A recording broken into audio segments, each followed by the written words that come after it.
When the storm hit, I was 3 years into my off-grid log cabin build. Over the past 3 years, I had put everything I had into this 20 by 30 foot structure. I had spent the better part of September and October cutting, splitting, and stacking nearly 8 cords of seasoned hardwood. The woodshed was full and I had an emergency reserve stacked under a tarp on the covered porch.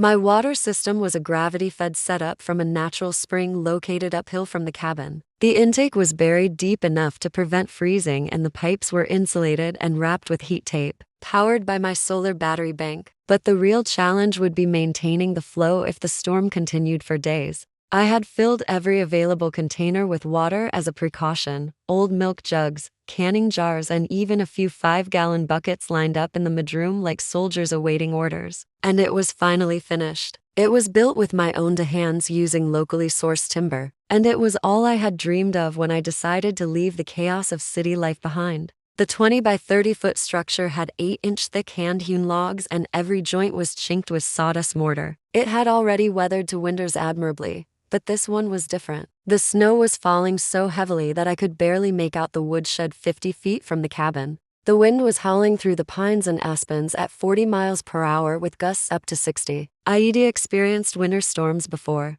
but nothing like this. The local weather service called it a once-in-a-decade event, but I was prepared. The wood-burning stove in the main room was my lifeline. Its cast iron body radiated warmth throughout the open concept living space.